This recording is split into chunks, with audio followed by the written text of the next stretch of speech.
오늘은 예수님의 씨 뿌리는 비유 가운데 세 번째 마지막 우리 마음밭인 가시떨기에 대해서 나누려고 합니다. 예수님이 말씀하신 밭은 4개인데 왜 설교를 3개만 하느냐? 사실은 옥토에 대한 설교는 필요가 없어요. 왜냐하면 옥토에 대한 설교는 안 해도 우리가 다 아는 것이고, 옥토라면 여러분 우리가 이런 얘기를 설교를 들을 이유도 없는 거죠. 사실 우리 모두는 가시밭길이고 또 돌밭이고 길가밭입니다. 그리고 우리의 삶에서 그 돌을 제거하고 그 딱딱하게 굳은 땅을 갈아엎고, 그리고 우리를 엉켜붙어 있는 내 삶의 가시덤불들을 제거하고 나면 그 밭이 곧 옥토가 되는 겁니다. 그래서 오늘은 제가 이제 마지막 세 번째 말씀을 나누려고 합니다. 오늘 본문 7절을 제가 한번 읽어보겠습니다. 더러는 가시떨기에 떨어짐에 가시가 자라 기운을 막음으로 결실하지 못하였고. 농부가 수고하며 씨앗을 뿌렸는데요, 그 중에 어떤 씨앗이 가시떨기 위에 떨어지게 되었습니다. 사실은 가시떨기가 원래 있었던 밭이 아니라 그 씨앗이 떨어지고 난 다음에 어디선가 가시떨기의 씨앗이 그 밭으로 날라온 것이죠. 처음에는 농부가 뿌린 씨앗도 뿌리를 내리고 싹을 내고 잘 자라기 시작했습니다. 근데 동시에 어디 한 구석가 그 가시떨기도 조그맣게 자라기 시작한 거예요. 그리고는요, 어느 순간 농부가 뿌린 그 씨앗의 곡식보다도 더 크게 자라서 그 일대를 덮어버리게 됩니다. 농부가 뿌린 씨앗에서 자란 곡식은요, 결코 가시떨기에 막혀 제대로 성장하지 못하고 결실하지 못했습니다. 곡식이 가져가야 될 양분을 가시떨기가 다 뺏어갔어요. 햇볕도 보지 못하게 만들었죠. 식물에 달라붙어 그들이 곱게 자라는 것을 방해했습니다.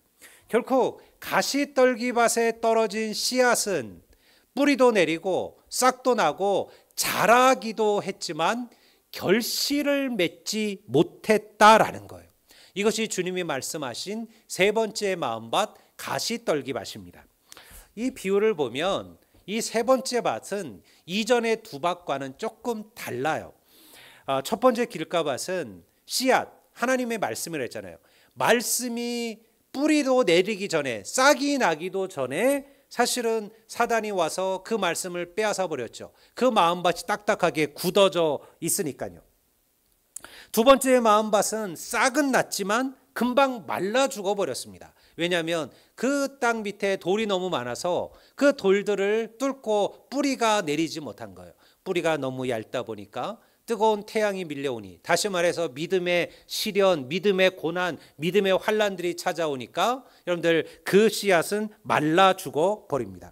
어떻게 보면 첫 번째 밭과 두 번째 밭은요, 하나님을 전혀 모르는 사람들의 밭, 혹은 지금 그 믿음을 잃어버린 사람들의 마음밭이에요. 근데 세 번째 마음밭은 다릅니다. 세 번째 마음밭은요, 마음밭에 뿌려진 씨앗은 싹도 나고 뿌리도 내렸고 줄기도 있고 잎도 무성합니다. 문제는요, 열매를 맺지 못한다라는 거예요. 어린 왕자라는 소설을 쓴 우리 생텍쥐베리가 마다가스카르에서 바오밥 나무를 처음 보고 큰 감명을 받아요. 여러분들 아마 이 바오밥 나무를 보신 분들은 알겠지만 마치 거대한 나무를 뿌리채 뽑아서 거꾸로 땅에 박아놓은 것 같은 그 나무가 이 바오밥 나무입니다. 물론 그 바오밥 나무의 열매는 또 어떤 이들에게는 아주 맛있는 음식이 되기도 합니다. 그래서 사실은 이 생텍쥐베리가 자기의 소설 어린 왕자 속에 이 바오밥 나무를 등장시키죠. 그 소설을 보면요, 이 어린 왕자가 살고 있는 그 작은 별에 문득 어디선가 다른 별에서, 우주에서 이 바오밥 나무의 씨앗이 떨어지죠. 어린 왕자가 반드시 해야 되는 가장 중요한 일 중에 하나가 뭐냐면 이 바오밥 나무가 더 크기 전에 뽑아버리는 일이었어요. 왜? 그냥 놔두면 그 뿌리가 퍼져나가 금방 어린 왕자가 사는 별을 사실은 산산조각 내버릴 수 있었기 때문에 항상 어린 왕자는요, 바오밥 나무가 더 커지지 않도록 그가 아직 작을 때 그 나무를 뽑는 일을 꼭 하고는 했습니다. 사실은 어린 왕자는 어린아이의 동화라기보다는 어른을 위한 동화라고 우리에게 알려져 있습니다. 우리가 읽고 있는, 어린아이들이 읽고 있는 어린아이 동화는 사실은 어린 왕자의 극히 작은 부분에 불과하죠. 그 어린 왕자들은요, 인생의 어떤 부패, 부정, 게으름, 나태, 여러 가지 것에 대하여 사실 우리들에게 깊은 도전을 던져주는 책이기도 합니다. 인생을 살펴보면 죄악은 항상 이 작은 것으로부터 시작하기 마련이에요. 작고 사소하기 때문에 사람들은 쉽게 잊어버리거나 무시해버리곤 합니다.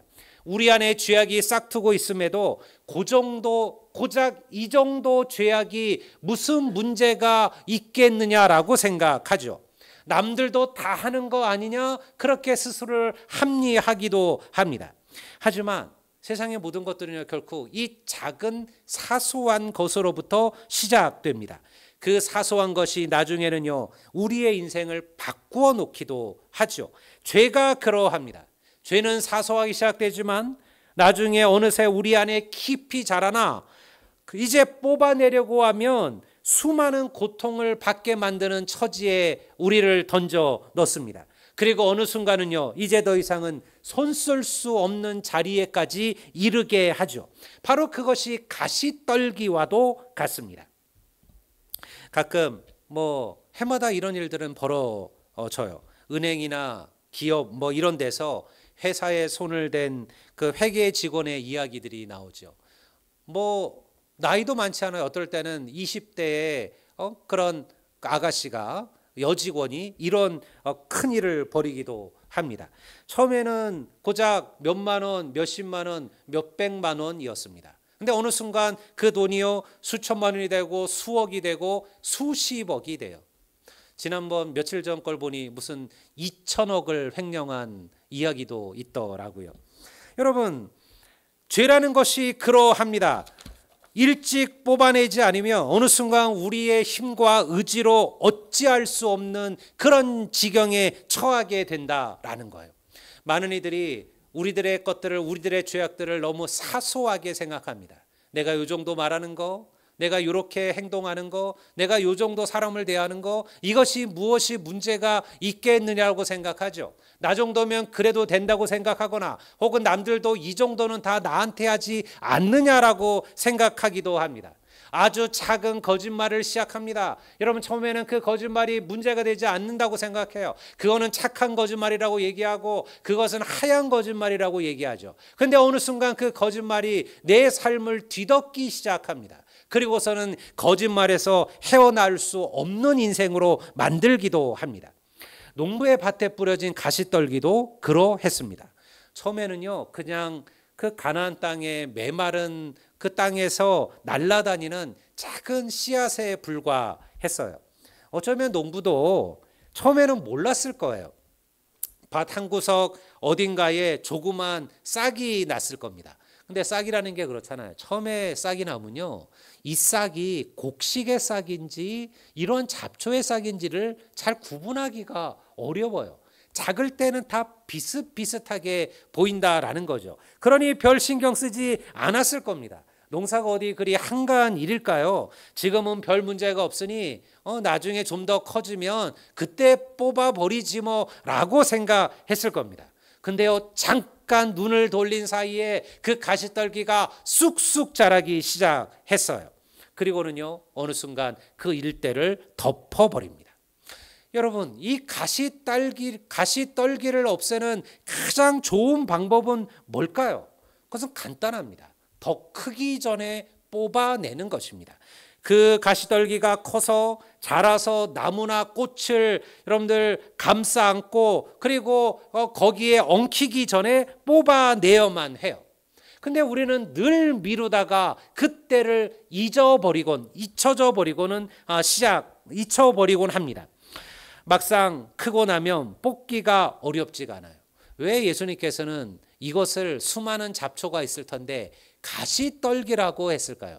사실은 우리는 정확하게 그 가시떨기가 뭔지도 몰라요.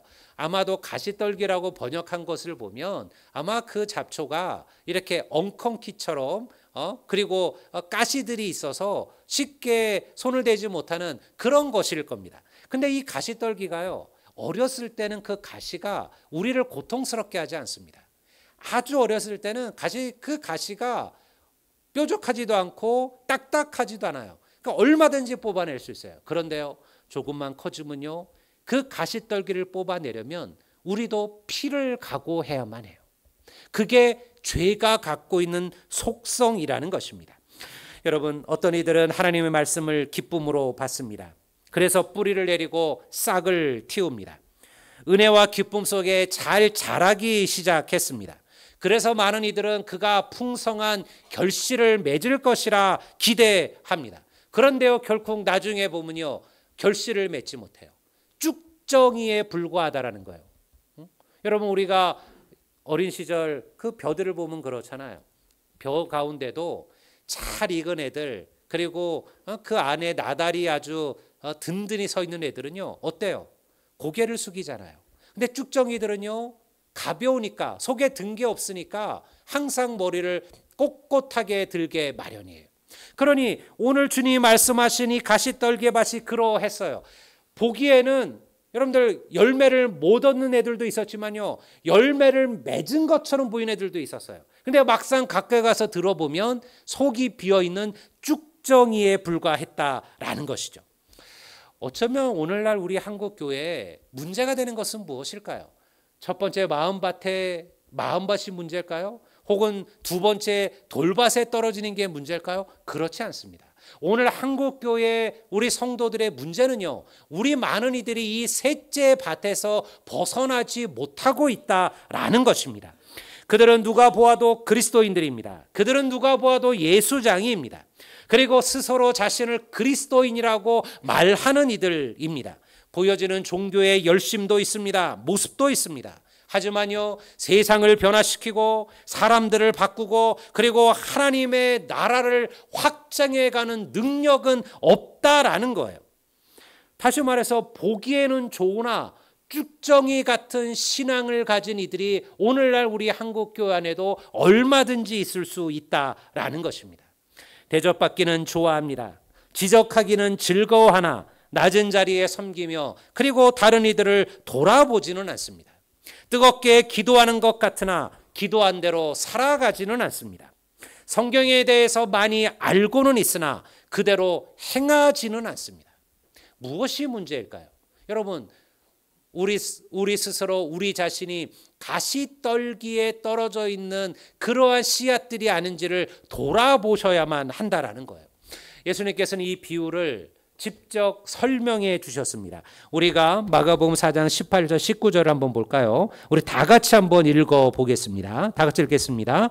또 어떤 이는 가시떨기에 뿌려진 자니 이들은 말씀을 듣기는 하되 세상의 염려와 재물의 유혹과 기타 욕심이 들어와 말씀을 막아 결실하지 못하게 되는 자요.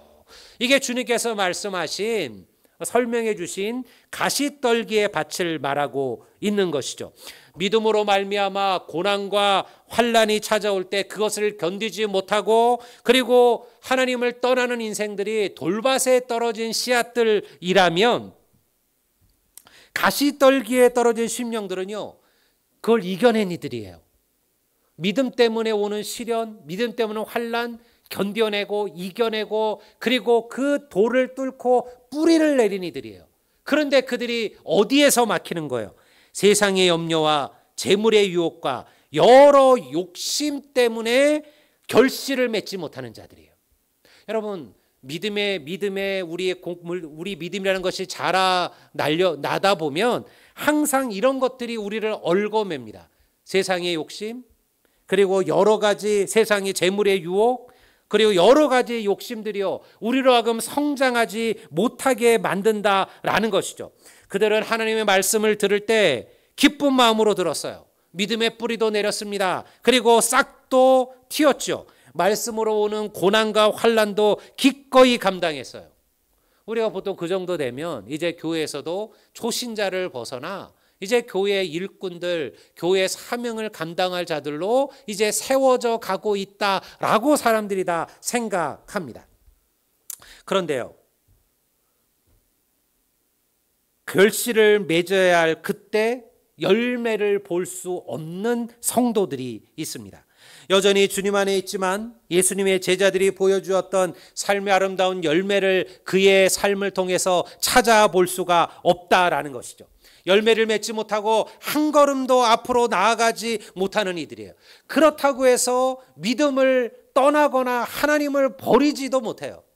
교회는 옵니다. 그리고 예배합니다. 기도도 합니다. 때로는 하나님께 물질도 드리죠. 하지만 주님께서 우리에게 한 걸음 더 헌신을 요구하고 우리에게 한 걸음 더 희생을 요구하고 우리에게 하나님을 위하여 한 걸음 더 나아가라고 말하면, 너희의 십자가를 지고 나를 쫓으라고 말한다면 그때 우리는 그것을 거절합니다. 여러분들, 그 한 걸음을 더 내딛지 못하고 있다라는 거예요. 어쩌면 우리 모든 성도들이 여기에 머물러 있지 않은가요? 많은 성도들이 그 자리에서 그냥 머물러 있는 거예요. 여러분, 이런 사람을 어디에다 비교할 수 있을까요? 오늘날 예수님께 한 부자 청년이 찾아왔습니다. 그는 부족함이 없는 인물이었습니다. 좋은 가문에서 자랐고 그리고 넉넉한 재물도 갖고 있었습니다. 내세울 만한 학식도 있었죠. 좋은 사회적 지위를 얻었습니다. 젊은 청년이었는데 부자였고 관원이었어요. 산헤드린의 공회의 관원이었습니다. 지금으로 하면 국회의원이라는 거예요. 젊은 나이에 여러분 국회의원이고 그리고 부자였다라는 거예요. 수많은 이들의 존경도 받았습니다. 근데 항상 무엇인가 스스로 허전하고 그리고 부족했어요. 물질이나 지위로 재산으로 채워지지 않는 영적인 갈급함이 그 안에 있었다라는 것이죠. 그래서 주님을 찾아왔습니다. 그리고 주님께 묻습니다. 제가 무엇을 하여야 영생을 얻으리까? 내가 무엇을 하여야 영생을 얻을 수 있겠습니까? 주님께서 그에게 물으셨죠. 내가 계명대로 다 했느냐? 네가 율법대로 살았느냐? 그랬더니 그가 주님께 당당히 얘기합니다. 내가 어렸을 때부터 율법은 다 지켰습니다. 하나도 내가 금한 것이 없습니다. 그는 정말로 괜찮은 종교적 열심을 가진 인물이었어요. 여러분, 그가 지금 예수님 앞에서 거짓말하는 게 아닙니다. 야, 예수님께 좀 잘 보이고 좋게 보이려고 개판으로 살았으면서 내가 율법대로 잘 살았습니다, 이렇게 말한 게 아니에요. 예수님께서 이 말씀 이후에 그 청년을 보고 그 마음에 흡족히 여기셨다, 그를 좋게 여기셨다라고 말씀하는 거 보면 이가 나름대로 정말 그렇게 살려고 애쓰고 노력했던 그런 젊은이였다라는 거예요. 주님께서 그에게 다시 얘기합니다. 그래, 그러면 네가 이제 돌아가서 너가 가진 모든 재산을 팔아 가난한 자들을 나누어 주고 그리고 너는 와서 나를 쫓으라. 그랬더니 성경은 뭐라고 얘기합니까? 그 청년이 근심하며 가니라. 마태복음 19장 22절에 이렇게 정확하게 기록하죠. 그 청년이 재물이 많음으로 이 말씀을 듣고 근심하며 가니라. 그는요, 영생이 중요하고 영생을 갖고는 싶었지만 그렇다고 해서 내 재물을 포기할 용기는 없었던 거예요. 그 마음 물질에 대한 욕심을 내려놓을 수는 없었습니다. 여러분, 이 이야기가 영생을 얻으려면 재산을 바쳐라라는 이야기를 하는 게 아닙니다. 예수님께서 베드로와 요한을 당신의 제자로 부르실 때 주님께서 그들에게 너희들의 재산을 다 팔아 가난한 자들 주라 그렇게 말씀하신 적이 있나요? 없으셨어요. 여러분, 베드로는 그럴 만한 재산도 없었습니다. 그는 남의 배를 붙여서 먹는 사람이었습니다. 그러니 사람마다 주님께서 그들에게 포기하라는 게 다른 거예요.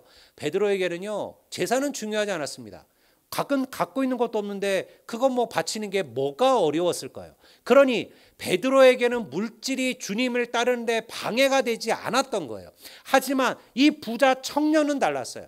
그가 가진 물질에 대한 욕망, 그 욕심이 그로 하여금 주님을 따르지 못하게 만든 거예요.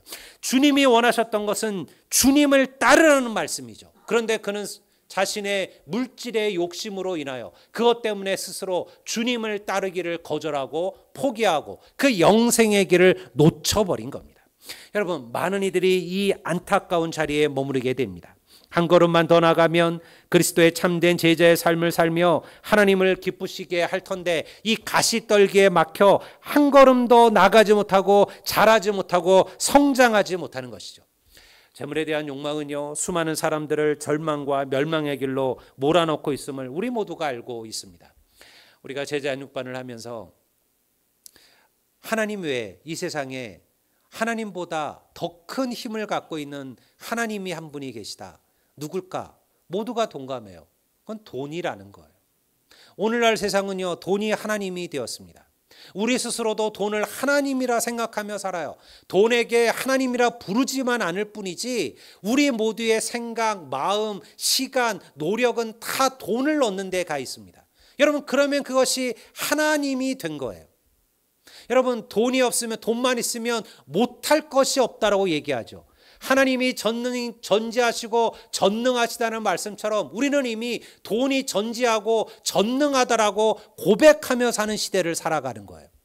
여러분, 돈 자체가 죄악이 아닙니다. 여러분, 예수님께서 부자가 천국에 들어가는 것이 얼마나 어렵다? 뭐만큼이나? 낙타가 바늘기로 들어가는 것만큼이나 어렵다라고 말씀하셨을 때 왜 그런 말씀하셨을까요? 여러분, 부자가 죄일까요? 부자 자체가 죄인일까요? 돈 자체가 죄인일까요? 그렇지 않습니다. 성경에 그렇게 이야기하는 법이 없습니다. 왜 그런데 부자가 천국에 들어가는 것이 낙타가 바늘기로 가는 것만큼이나 어렵다, 거의 불가능하다 이렇게 얘기했느냐? 여러분, 그 부자가 갖고 있는 재물에 대한 욕심, 욕망을 말하는 거예요. 그 욕망을 벗어놓지 못한다면 절대 그들이 하나님이 원하시는 아름다운 믿음의 열매를 거두기가 어렵다라는 거예요. 오늘날 우리는 그렇게 살아갑니다. 재물 때문에 수많은 이들이 생명을 잃고 상처를 받고 원수가 되죠. 돈 몇 푼 때문에 사람의 생명을 우습게 여기는 세대가 되었습니다. 세상 곳곳에 전 세계 사람들을 몇 번을 중독시키고도 남을 만한 마약이 오늘도 제조되고 있습니다. 우리가 아는 것처럼 그 마약이 사람의 삶 자체를 완전히 망가뜨립니다. 그것을 눈으로 다 보고 있고 알고 있습니다. 그럼에도 한쪽에서는요, 여러분들 돈을 위하여 그 마약을 계속해서 제조하고 수많은 방법을 통하여 여러분들 멀쩡한 사람들에게 그 마약들을 계속해서 먹이고 그리고 팔고 있는 것이죠. 우리나라에도 비슷합니다. 젊은이들 사이에 지금 점점 수많은 마약들이 들어오고 있습니다. 여러분들이 착해서 안 하시는 것뿐이에요. 여러분, 요즘 젊은이들 안에, 우리 한국 안에 여러분들 마약이 얼마나 많이 들어와 있고 그것이 퍼져나가고 있는지 모릅니다. 처음에는요, 거저줍니다. 그냥 클럽에 가고 어디 술 마시러 가고 어디 그런 데 가면요, 그냥 한번 먹어보라고 공짜로 줍니다. 먹으면 기분이 좋을 거라고 얘기합니다. 그렇게 해서 마약을 접하게 만들죠. 여러분, 그 다음에 몇 번 더 주고요, 더 이상 벗어날 수 없게 되면 그때부터는 수많은 돈들을 요구하고 그 마약을 팔아 넘기기 시작합니다. 여러분, 물질이 사람의 생명보다 더 중요한 것이 되었죠. 물질 때문에 하나님을 저버리고 그리고 믿음의 길을 포기한다면 이미 그 물질은 우리에게 하나님이 되어져 버린 것입니다. 성도 여러분, 진정한 보화는 땅에 쌓는 것이 아니라 하나님의 나라에 쌓아가는 보물인 줄로 믿습니다. 여러분, 그것은 도둑질 당함이었고 그리고 좀이 나거나 잃어버리지 않는다라고 말씀했어요. 세상의 재물보다 하나님 나라의 보물을 사모하며 살아가는 인생들이 되기를 주의 이름으로 축원합니다. 여러분, 하나님은 우리에게 필요한 것이 무엇인지 알고 계시는 분이에요. 제가 이렇게 얘기한다고 해서 그러면 뭐 목사님은 혹은 예수 믿으면 돈 욕심, 물질 욕심 싹 버리고 살아야 되느냐? 그렇진 않습니다. 우리에게 필요한 거 하늘 아버지께서 알고 계심을 믿습니다. 저는 우리 성도들 가운데 정말 어렵고 힘든 바닥에 처했다가 다시 하나님께서 복 주시고 은혜 주셔서 큰 기업을 이루고 하나님의 은혜 속에 서 있는 분들을 알고 있습니다. 여러분, 그들이 그 자리에 서기까지 그들이 돈에 대한 욕심, 물질의 욕심을 가졌기 때문에 그 바닥을 일어서고 다시 거기에 온 게 아니에요. 여러분, 하나님을 붙들고 주님을 신뢰하고 주님을 의지하고 주님께 기도하며 나아갔더니 하나님께서 물질의 복도 그들에게 허락하심을 믿습니다. 여러분, 이것이 오늘 우리에게 믿음이에요. 여러분, 가시떨기는 이 세상의 염려와 그리고 물질에 대한 욕심들, 이러한 기타 욕심들은요, 끊임없이 우리들을 흔들 겁니다. 우리들을 챙챙 얽어맬 겁니다. 그리고 자라나지 못하게 만들 겁니다. 그러니 그 전에 여러분, 우리가 이것을 끊어내고 잘라버리시는 훈련을 시작하셔야만 합니다. 하나님께서는 제게 물질이 아니라 하나님을 의지하는 법을 일찍 가르치셨습니다. 저는 가난한 신학생이었어요. 저희 아버님은 개척교회 목사셨죠. 학부 때부터 대학원까지 등록금을 준비하는 것은 제게 쉬운 일이 아니었습니다. 집이 서울도 아니고요. 집에서 왔다 갔다 다니면 그나마 먹는 돈은 아끼겠지만 저는 집이 강릉이었고요. 서울에서 생활을 해야 했습니다. 등록금이 문제가 아니라 하루하루 먹고 사는 게 때로는 힘들었던 시간이 한두 번이 아니었습니다. 근데 하나님은 그때마다 까마귀를 통해서 제게 저를 먹이시고 돌봐 주셨어요. 뜻하지 않은 이들의 도움과 뜻하지 않은 후원들이 제게 있었습니다. 물론 저는 그것이 전부는 아니에요. 그 많은 이들은 이런 간증을 하면 우리 목사님은 하나님께서 다 먹이고 돌보셨구나. 아니요. 저는 학부 때부터 제가 아르바이트를 하고 그리고 전도사 생활을 하고 제 힘으로 제가 할 수 있는 걸 벌기 위해서 최선을 다했습니다. 그 까마귀가 항상 있었던 것도 아니에요. 어떨 때는 어쩔 수 없이 다시 여러분들 누군가에게 손을 벌리고 그리고 도움을 받아야 되는 일들도 있었습니다. 근데 제가 그 가장 어려웠던 순간들마다 하나님이 제게 가르쳐 주신 것이 있어요. 그것이 뭐냐면 앞으로 주의 종의 길을 걸어갈 네가 무엇으로 살 것이냐, 물질로 사는 자가 아니라 하나님의 은혜로 사는 자라는 것을 주님께서 일찍 내게 가르치셨다라는 겁니다. 저만 그러할까요? 여러분, 이미 그러한 은혜, 그러한 체험 속에서 이 자리에 서 계신 수많은 성도들이 있을 겁니다. 물질이 많다 하여 행복한 인생 아닙니다. 물질이 부족하다 하여 불행한 인생도 아닙니다.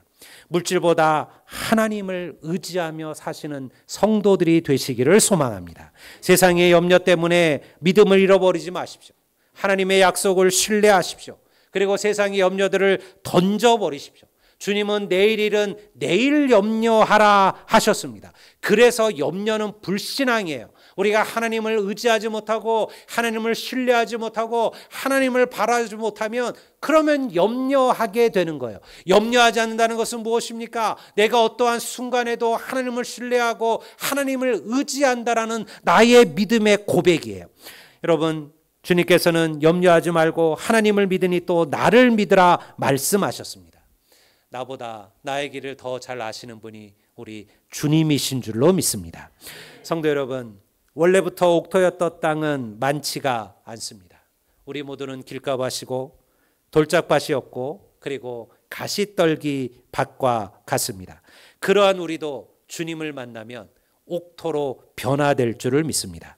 성도 여러분, 하나님을 만나는 인생은 대박입니다.